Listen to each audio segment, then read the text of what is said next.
Welcome to episode 79 of Lucretius Today. I'm your host Cassius, and together with my panelists from the EpicureanFriends.com forum, we'll walk you through the 6 books of Lucretius's poem and discuss how Epicurean philosophy can apply to you today.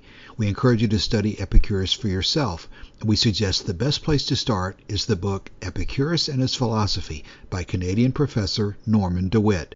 For anyone who is not familiar with our podcast, please visit EpicureanFriends.com, where you'll find our goals and our ground rules. If you have any questions about those, please be sure to contact us at the forum for more information.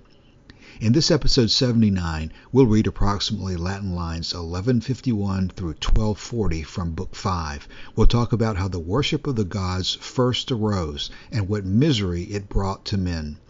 Now let's join Don reading today's text. And therefore men were tired of this hostile way, which soured all their pleasures of life with the fears of punishment. For force and wrong entangle the man that uses them, and commonly recoil upon the head that contrived them. Nor is it easy for that man to live a secure and pleasant life, who by his conduct breaks through the common bonds of peace, though he has the cunning to deceive both gods and men. His heart always trembles for fear of being discovered. For men often talk in their sleep, and are said to reveal things when they are delirious by a disease, and to bring to light their plots that had been long concealed. And now I'll show the cause that first dispersed the notions of the gods throughout the world, and filled the towns with altars, and ordered solemn rites to be performed, and holy ceremonies now in use, when victims smoked on every sacred fire. And whence that fixed horror in the minds of men that builds new temples to the gods in every corner of the earth, and compels men to celebrate their festivals, 'tis not so hard a thing to show the cause. For men, in the beginning of the world, were used to see divine and glorious forms. Even when awake, and in their sleep, those images appeared in more majestic state, and raised their wonder. And these they thought had sense. They fancied that they moved their limbs and spoke proud words, suitable to the grand appearance they showed, and to the mightiness of their strength. They ascribed eternity to them, because a constant stream of images incessantly came on in form the same that could not change, and then they could not die, because no power, they thought, could crush beings so strong in force, so large in size. They thought them infinitely happy, because they were never vexed with the fears of death, and likewise in their dreams they saw them do things strange and wonderful with ease and without fatigue. Besides, they observed the motions of the heavens were regular and certain, that the various seasons of the year came orderly about, but could discover nothing of the causes of these revolutions, and therefore they had this resort. They ascribed everything to the power of the gods, and made everything depend upon their will and command.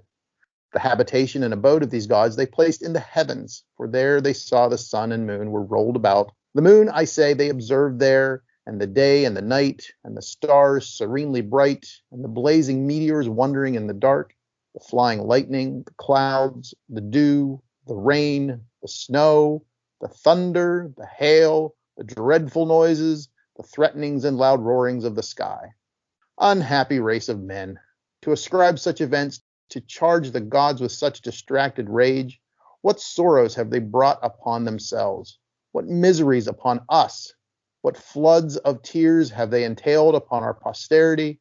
Nor can there be any piety for a wretch with his head veiled, to be ever turning himself about towards a stone, to creep to every altar, to throw himself flat upon the ground, to spread his arms before the shrines of the gods, to sprinkle the altars abundantly with the blood of beasts, and to heap vows upon vows, to look upon things with an undisturbed mind. This is piety. For when we behold the celestial canopy of the great world, and the heavens spread over with the shining stars, when we reflect upon the courses of the sun and moon, then doubts that before lay quest under a load of other evils begin to awake and grow strong within us. What? Are there gods endued with so great power that can direct the various motions of all the bright luminaries above? For the ignorance of causes gives great uneasiness to the doubting mind of man. And hence we doubt whether the world had a beginning and shall ever have an end, and how long the heavens, the walls of this world, shall be able to bear the fatigue of such mighty motions, or whether they are made eternal by the gods, and so shall forever roll on, and despise the strong power of devouring age. Besides, what heart does not faint with a dread of the gods? Whose are the limbs that will not shrink when the scorched earth quakes with the horrible stroke of lightning and the roaring thunder scours over the whole heavens?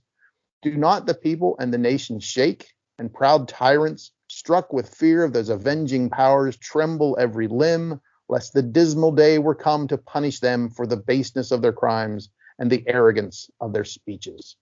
Thank you for reading that, Don. This is going to be another interesting series of passages to go over today. And before we jump into the details, I'm beginning to see that this section of Book 5 is one of perhaps the best summaries of some of the more important general points of the philosophy. I know I haven't discussed it over the years of my reading and talking about Epicurus very much, but our going through it is emphasizing to me that possibly if we were looking for sections of Lucretius that are very basic and cover some of the important parts of the philosophy, this is one of the ones we'd go to in talking to people who are not familiar with Lucretius. It's not very super focused on the details of atoms and void or anything like that, but it's covering some of the really important ethical questions that follow from the physics and from the worldview of Epicurean philosophy. So I agree. He really has some hard-hitting objections to the general idea of gods in this one too. So that's a nice summary. Right. Well, before we even get into the gods, and it's kind of a follow through from last week, but the first passage is still on sort of the issue of justice and how that operates. And so we want to spend some time with that one too, I think. And we'll just go through this passage. We didn't get very far in it last week, and I don't know how far we'll get this week because we should make sure we give everything here the attention it deserves. And because it is so general, this is one of these good parts of the podcast, I think, where we ought to take it more generally and look at it from a 30,000 foot view or whatever height you'd like to think about and how this fits into the big picture. So the first passage is still more of a continuation perhaps from last week, and he's talking about one of the really interesting aspects of the Epicurean outlook on justice, which, of course, the question that gets raised back then and can get raised now is, well, if there's no gods and if there's no enforcing power of nature to have a Platonic ideal of how men should live, and if you're saying that nature has not really set that up in the same way for everybody at all times in every place, as you're saying that there's different standards, then what is to prevent the constant war of individual against individual and just a dog eat dog type of society where everyone does exactly what they think is best for them and you're just constantly killing each other, basically? And Epicurus's theory of justice is a very broad one in terms of not doing harm to each other. And so he gets asked the question, well, then what are the brakes on conduct? What are the reasons that someone who has your worldview should not just be a criminal all the time? And one of Epicurus's answers is that if you adopt that type of lifestyle, it's basically impossible for you to live a peaceful life. Pleasurable life. Peace being an aspect of pleasure. Yeah. Exactly. And one of the things that I always struggle with, it seems to me that Lucretius here and Epicurus, they put a lot of stock in human conscience, because I mean, they're saying that, even if you aren't found out, you can deceive men and that sort of thing, that your conscience is still going to wear on you because you're going to be afraid that people are going to find out. And, if maybe that's true of a lot of people, but there seem to be people, to me at least, in the history of crimes and punishments that some people don't really seem to have a conscience. So where does that leave the idea, his idea here of, that people, if they're troubled by something, they talk in their sleep or that sort of thing, that if they're not bothered by it, that, at least to me, and feel free to talk me out of it, that reasoning seems to break down. And Martin, you jump in at any point here, but I guess I'll go ahead and volunteer. My initial thought on it is that I see this argument breaking down into two pieces, just like it's presented in this paragraph 1151 here, because the first aspect of the argument, it seems to me, is that for force and wrong entangle the man that uses them and commonly recoil upon the head that contrived them. So I think he is recognizing the practical argument that people don't like bullies, people don't like criminals, and in general, it is not safe. And in general, if you go out and practice crime and murder and assault and battery and all those other things that we don't like, in general, someone is going to respond against you and come back and apply that same kind of unhappy circumstance to you. The old saw about he who lives by the sword dies by the sword and that kind of thing, I think is a practical argument for those people who are open to the practical arguments. Now, Don, you're raising the point that some people just are not affected by conscience. Some people are not affected by just looking into the future. They're just so short-sighted, and to some extent you start having to talk about people who are clinically insane or just not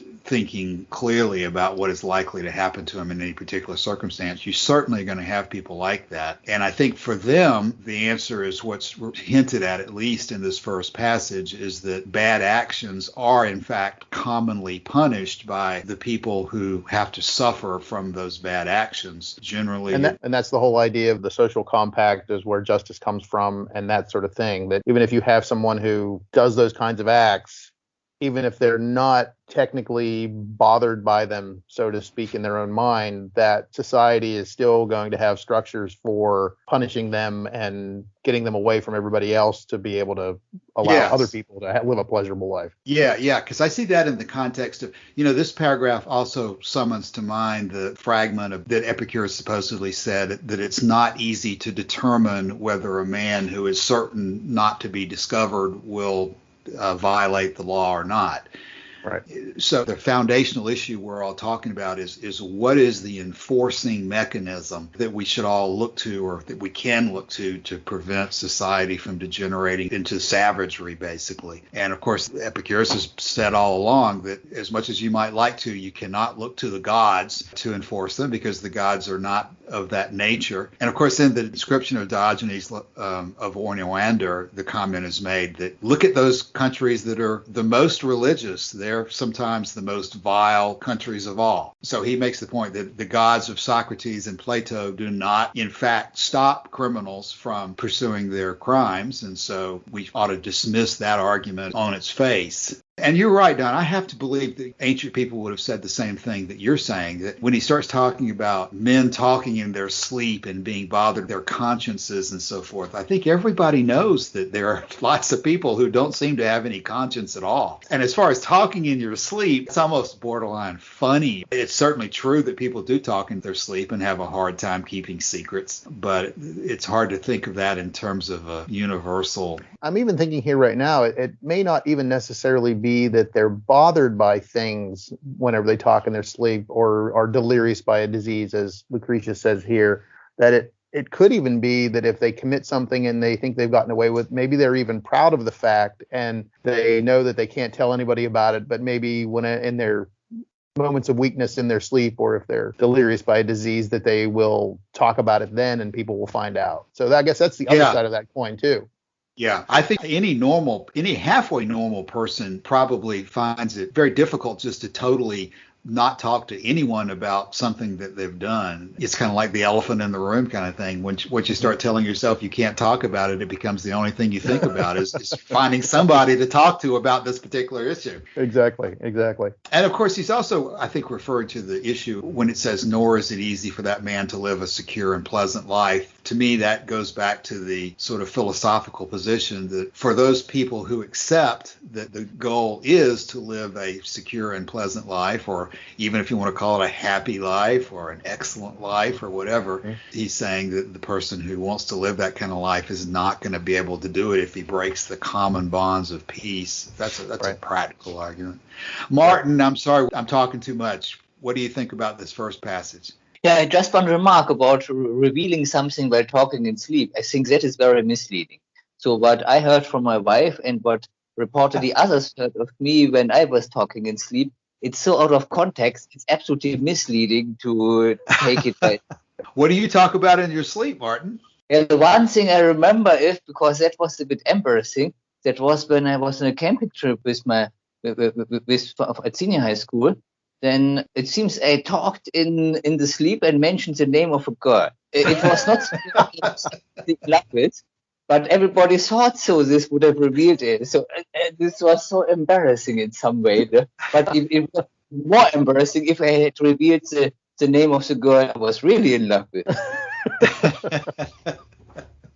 I think that's the kind of thing people think about when they talk about other people talking in their sleep. But I'm wondering if I haven't had any people report to me about me talking too much in my sleep. But I'm thinking that people who talk in their sleep talk nonsense or talk things that just are not necessarily related to reality. I guess if you are thinking about something all the time and you can't talk about, like you said, if you can't talk about it in your conscious life, that if it's always on your mind, I could see something like that coming out in your sleep, or if you were had a fever or that sort of thing, or if you're thinking about a girl all the time, evidently that could come up too.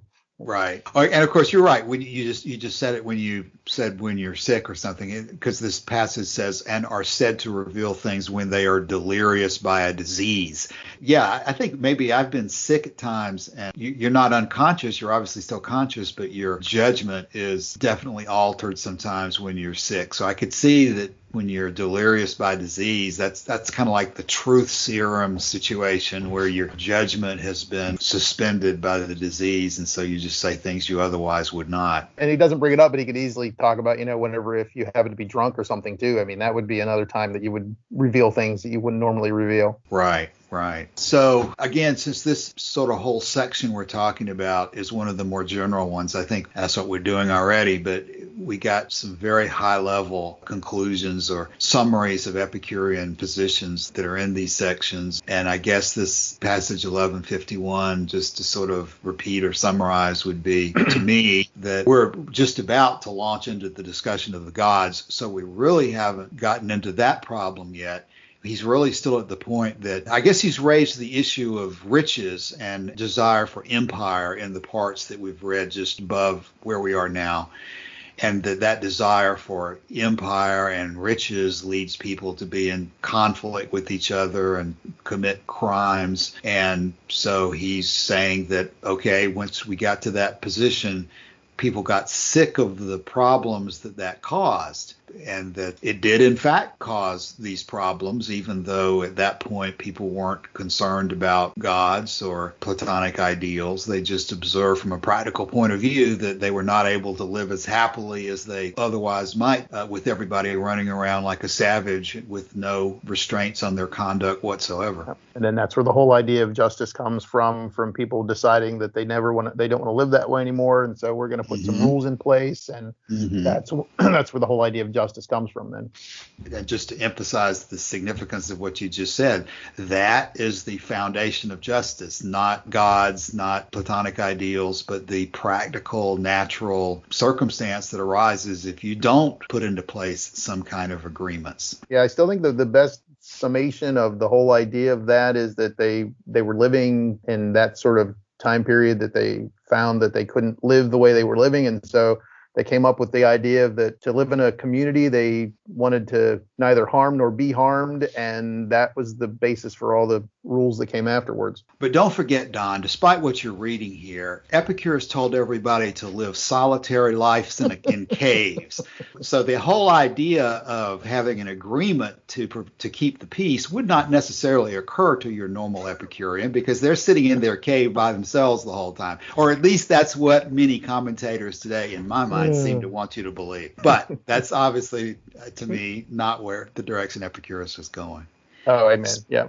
So we go to the next passage, and now I'll show the cause that first dispersed the notions of the gods throughout the world and filled the towns with altars and fixed horrors in the minds of men, that builds temples to the gods in every corner of the earth and compels men to celebrate their festivals. 'Tis not so hard a thing to show the cause. Well, now that I've read that, that's kind of just an introductory or a linking passage. Yeah, and I think that he does. And I think that he does show the causes too. I found it's kind of interesting the way he sort of summarizes the whole thing. That they looked out and they saw things happening in the world and they couldn't explain them, and so they had these ideas in their imaginations and in their dreams, and these giant beings that could roll the moon and make the lightning, and so that's where the whole idea of the gods came from. Yeah, they were not instituted by the gods themselves. Human imagination took over, and it needed a pattern recognition sort of thing that, if you look up in the sky and you would, see a cloud shaped like a person or something, and that would sort of plant the seed in your mind, and then you start thinking about it some more. And it's like, well, how could this happen? And humans can't do this, and all these threatenings and loud roarings of the sky. And you need an explanation for it, and so you come up with giant human beings living in the sky. Right. Now, let's get into the details of this next passage here. So we've just read in 1161 this transition paragraph, and now I'll show the cause. I don't know that he's necessarily linking it to the prior discussion about justice or the need to have common bonds for peace. I was looking to see if that was the case, that somehow that he was linking the need for peace to the arisal of men's ideas of gods. But at least at the beginning of this next passage, he's not looking at that practical potential. He's looking at our discussion of images and what we've run into in the past. I think he's definitely moved on to the next bullet point, so to speak. So yeah, it would be logical to link the two together, and certainly they do have relevance to each other. But at least for purposes of his argument, at this point in presenting to people where did religion come from, he's starting out his discussion by talking about images. See, I'm going to say right at the outset that I am swayed by, and this may be a little deeper than where we want to go, but I am swayed by Sedley's argument and others about the idealist version of the Epicurean gods, because that seems to me to fit with what he goes through here, because he talks about some of the things about the constant stream of images and all this sort of thing that lead me to believe that he runs down through all these characteristics of the gods and even living, in the heavens and this sort of thing. And it just seems to me that he's just saying these kinds of gods cannot exist as actual physical beings anywhere. And whenever he says about, to look upon things with an undisturbed mind, that's actually piety. And he talks about all the other things where people genuflect in front of the idols and the stones and throw themselves on the ground. And the way that he describes it here, to me at least, really, in my perspective right now, leads me to believe that it was a very idealistic concept that the gods were seen in Epicurean philosophy, and not even the physical beings in the intermundia. That's at least my take on it right now.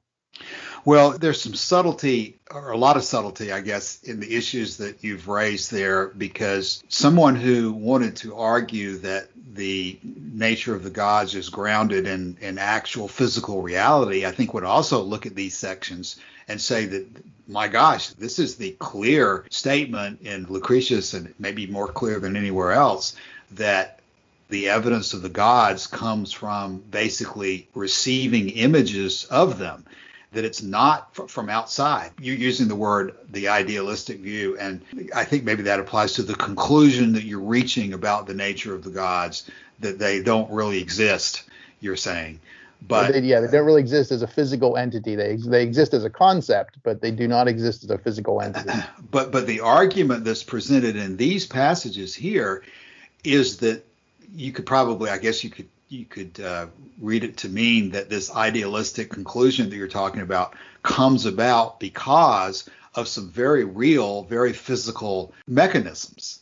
That it's not just simply thinking inside the mind. Tell me what you think about where I'm going there. But I mean, very clearly in 1169, they were used to see these divine and glorious forms even when awake. So he's specifically saying that they're seeing something that they then conclude erroneously are the type of gods that most people in the world today think about when they think about gods. So given what you said a moment ago about the idealistic conclusion that the gods don't really exist in the intermundia, how do you relate that to they were used to seeing these things even when awake? Well, I can, I'm not quite sure. I'd have to go back and look at the original text. But whenever he says things like they used to see divine and glorious forms even when awake, I mean, I could see that again as like I said, the pattern recognition in clouds or in natural formations, or you think you see a face and that sort of thing. And then in their sleep, they appeared even more majestic, which is, of course, then your imagination runs away with you. They thought they had sense. They fancied that they moved their limbs. They ascribed eternity to them. They thought them infinitely happy. So it's definitely seems to me that these are human beings that are ascribing these attributes to something that they're thinking about, and that they're not actually seeing gods. They're looking for explanations for physical phenomenon or phenomena, and they need to see agency in the world where it may just be chance and happenstance? Something gets struck by lightning. Do you ascribe that to a natural phenomenon, or do you see it as a portent of the God's displeasure with this particular thing that got hit by lightning? And if you're looking to make sense of the world and you don't have any other way to make sense of the world, then you're going to ascribe that sort of agency to a supernatural power that you can at least propitiate and add some sense to your life. Martin, you ready to say something there, or should we read 1183 first? Let's continue. I think you both covered already whatever thought I had before, so it's stated very well already. Okay, so if we look to the next passage and related to what we've just been talking about, the next passage talks about observing the motions of the heaven being regular and certain, and that various seasons of the year were orderly, but they could discover nothing of the causes of these revolutions, and therefore they had this resort. They ascribed everything to the power of the gods. Now, to me, that's closer there, Don, to where you're going with the Sedley observation. They're obviously taking things that they're seeing, but then in their minds, they are speculating as to the causes. Right.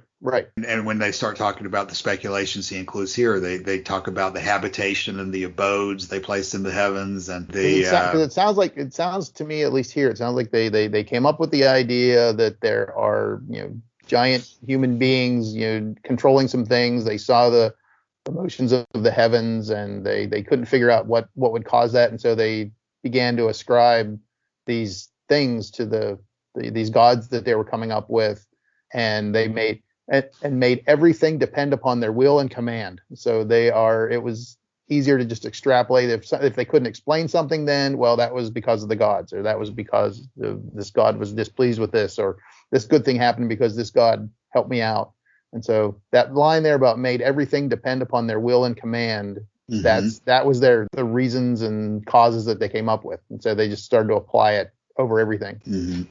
Before we go too much further into it, I probably should drop back, and I'm relating this to some comments that Martin regularly makes, but in this passage that's indicated as 1169, he makes the comment, for men in the beginning of the world we used to see divine and glorious forms. I suppose it's possible that that's another reference to that this early period of the world, things were different, just like the world was able to give birth to fully formed human beings. Is there an implication here that at that time period there were different things being seen than there are today? You mean that they could actually see gods walking the earth? Well, not necessarily that, but when he says for men in the beginning of the world, we're used to seeing these things, that in the beginning of the world reference indicates to me that whatever he's talking about might actually have been a little bit different, or maybe a lot different, than the way things are today. As if he's making the point that somehow these early human beings had this phenomena more in their face than we see it today. I'm more asking the question really than I am saying I'm sure that's the case. But I do think that, at least, let's see, that's the Browne translation. The Monroe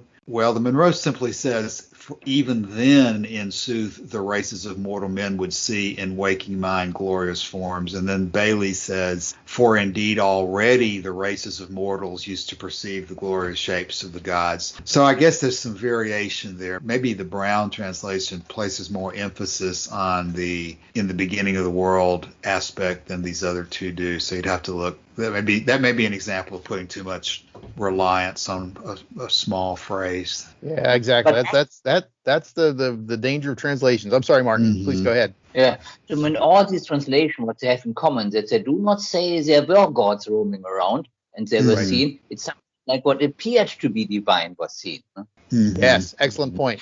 Yeah, because Earth was able to produce complex beings just from itself, it would then certainly have been possible to produce all kinds of more glorious phenomena than it can still produce today. Well, yes, and that point that you just raised there is the question I was asking, is as to whether there's an implication here that these early human beings who came up with religion, were they facing exactly the same phenomena that we have today, or was the phenomena in that early state of the world somewhat different than it is today?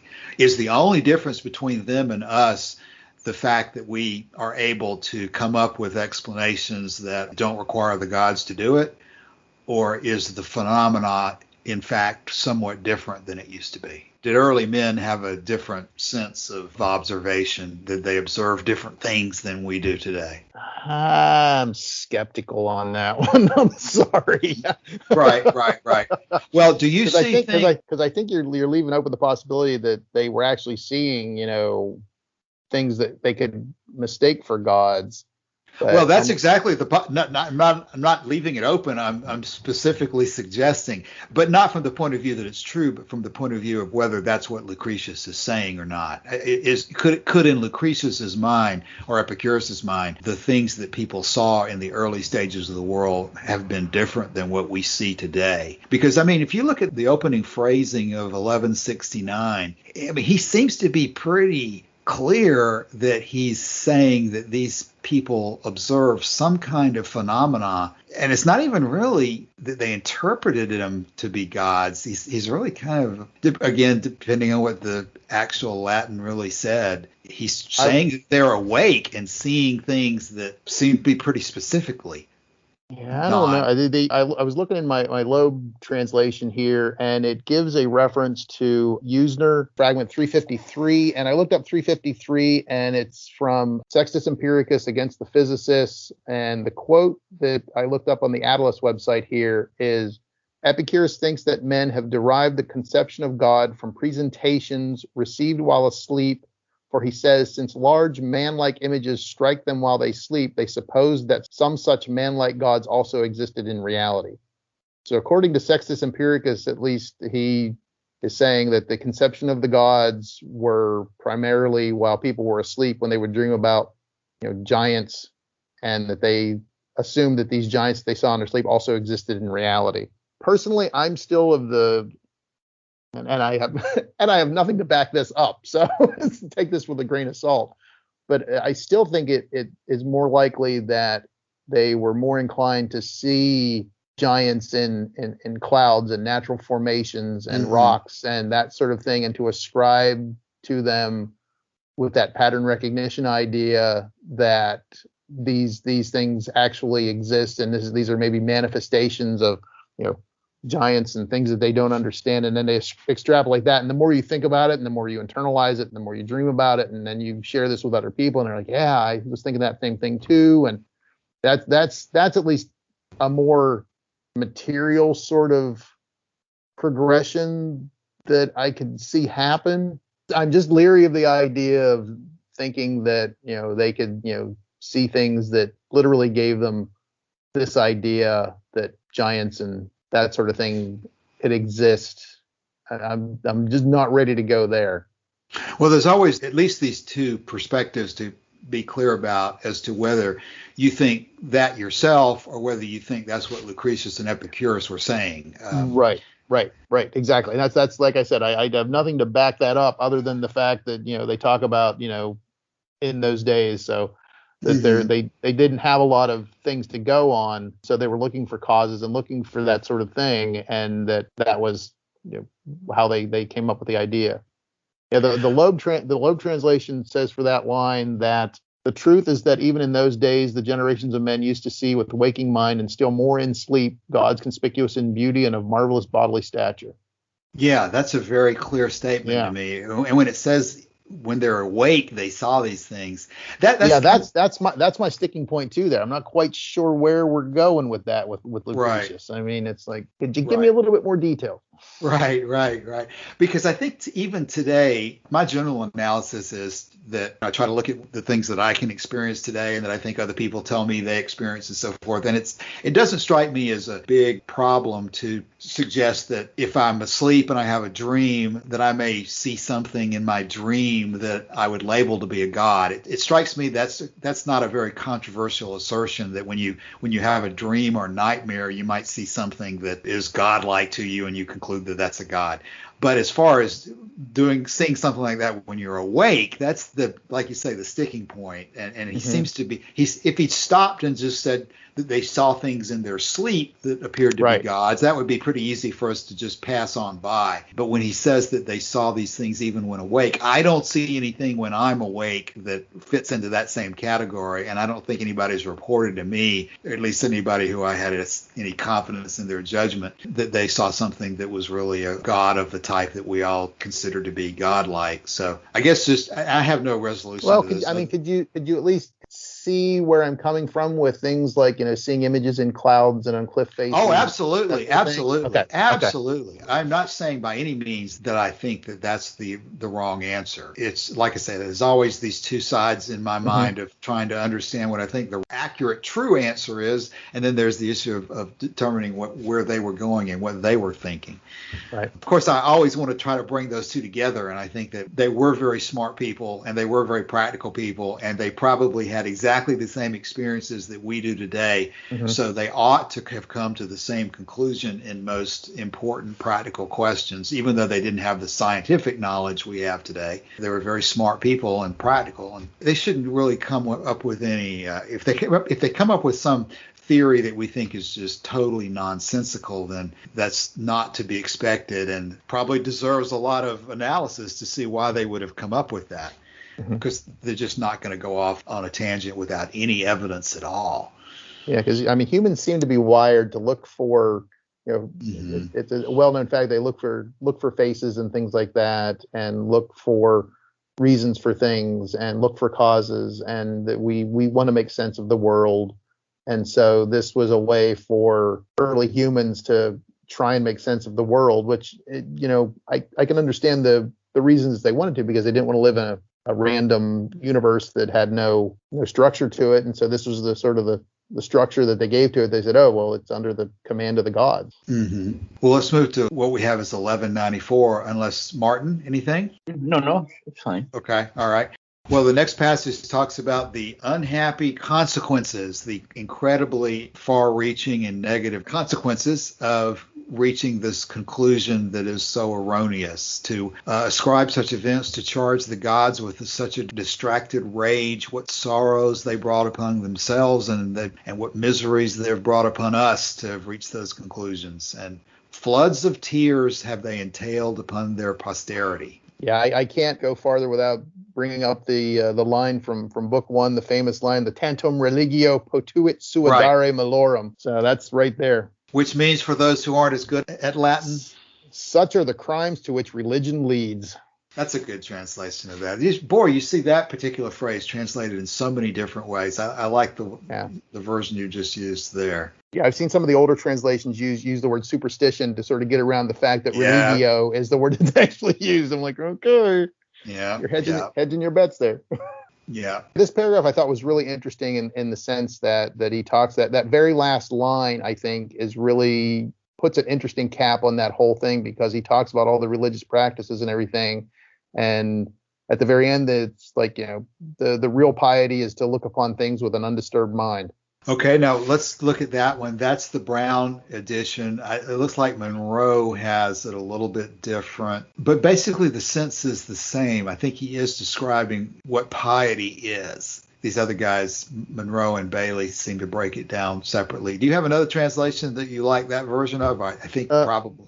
Rouse in the Loeb translation says, but rather to be able to survey all things with tranquil mind. The word piety isn't actually there in the Latin. Piety is at the very beginning. Because people think this is piety, and then at the end it's that thing there that's but rather to be able to survey all things with a tranquil mind. Yeah, it's one of those issues of how the Latin word structure is different from ours, but it probably is accurate to say that he's talking about what piety is not, and then what piety is. Exactly. And the actual Latin word there is pacata, which is to bring into a state of peace and quietness, to make peaceful, to quiet, pacify, subdue, soothe.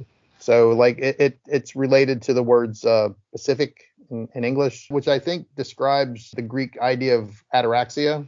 So that seems to me to be bringing that into there. Mm-hmm. And maybe one aspect I would comment on is that by describing it as piety generally meaning to us that it is consistent with the will of the gods or whatever. I think that the use of the word piety probably plays into that Epicurean view of true religion, meaning that by being able to look upon all things with a mind at peace, he's not just simply saying that that is what brings us a happy life. He's saying that that's the only way to look at things that's consistent with the majesty of the gods.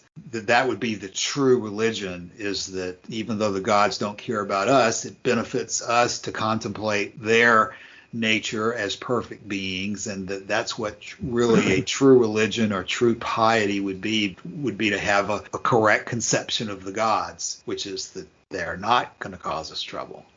Right. And they aren't the source of our troubles. And they too have an undisturbed mind or something. They're the sort of the pinnacle of that sort of idea. Mm-hmm. One of those details that jumps out at my mind is to be ever turning himself about towards a stone. Of course, at that point they didn't have Islam, but that's kind of what the Islamic prayer is, right? They face not only Mecca but also that black rock that's in the center of the town, the Kaaba, I believe. Yeah.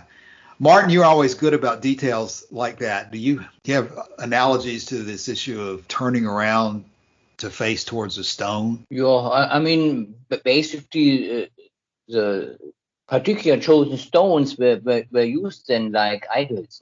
Maybe he's talking stone in the generality of every idol or every statue of a god as a stone. Yeah. But I kind of thought that turning himself about towards it struck me as more than just your general statue of Zeus inside a temple. In Israel, there has been a movement which strongly denounced the worship at the Kaaba, no? So that this one was actually against the will of God. No? That this is a fall back into old superstitions. You're making a comment about Islam there? Yes, because and to me it makes sense. So that this was something where they really fell back into older kinds of religions for the convenience of manipulating people and to produce some kind of religion which is more attractive to most people who are religious. I'm trying to think if there are other analogies to religions I know about that when they talk about turning yourself about. That's, I guess, what I'm focusing on. That it seems like some people will always pray in a particular direction. The dervishes dance in circles and things like that. So that's I know that's not what he's referring to because I don't think that they're that old. But yeah, I mean there's ancient religions too that will walk around stones in a certain direction.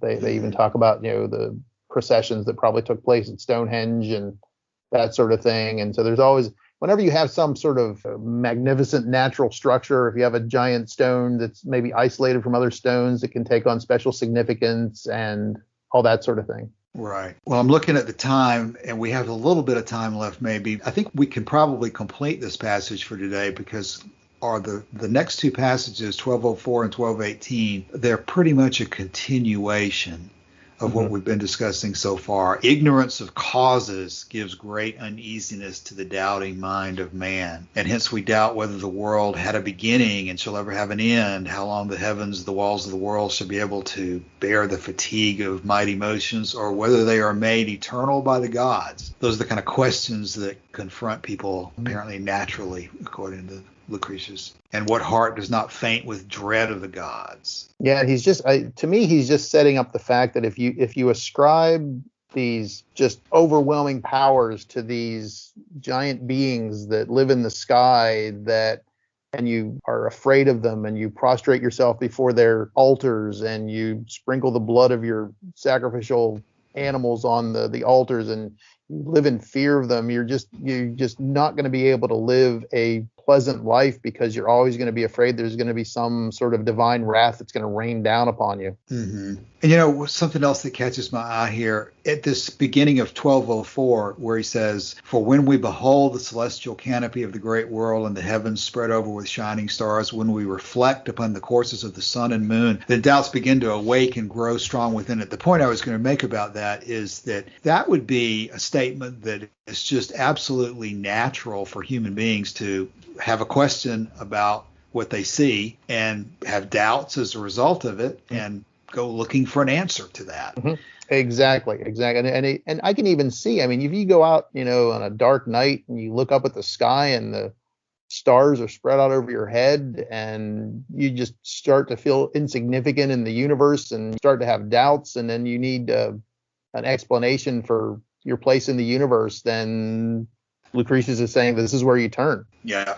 One of the theories out there is that in the Velleus section of On the Nature of the Gods is that anticipations are one of the bases of where the theory of gods comes from, that the statement's made that it's implanted in the minds of men to think in this direction. Well, whether that's true or not, this is an observation here that you could use to conclude that it doesn't have to be that way. Right. Whether there's anticipations that are intuitively planted in minds or not, they're going to have these questions just from the things that they observe in nature around them. Exactly. And I think it's important too to sort of see that principal doctrine 1 about the gods are eternal and uncorruptible, that those are the 2 basic attributes. And I think he even talks about that a little bit in the previous sections that we talked about today, that those 2 attributes alone don't necessarily follow on to all of the worship and the dread and the fear of the gods and all that sort of thing. That he keeps coming back up with the idea that those 2 attributes don't necessarily lead to all this misery in the world. Mm-hmm. But this was a fascinating section. I think this is a really a good summation of, here's where the gods came from. Here's the misery that people give to themselves whenever religion rears its head, and it doesn't have to be this way. And the true piety is the looking at things with a undisturbed mind. And even the last sentence of what we have today, even the proud tyrants are struck with fear of those avenging powers, and they tremble lest the day were to come to punish them for the baseness of their crimes and the arrogance of their speeches. There you go. So it doesn't appear to me that Epicurus and Lucretius were fans of tyrants in any way. Okay, Martin, I sense that we haven't had enough input from you today. I apologize for talking so much. As we begin to close, do you have thoughts from this section? No, I'm fine already. All right, Don, other closing thoughts for this week? I think I've said everything. I think, like I said, I think this is a good summary of the whole idea, where the gods came from and why we don't necessarily need them. Okay, all right. So, unless anybody has anything else for today, we'll go ahead and close and come back next week. So, thanks, and talk to you soon. All right. Have a good day. Okay, all right. Bye. Bye.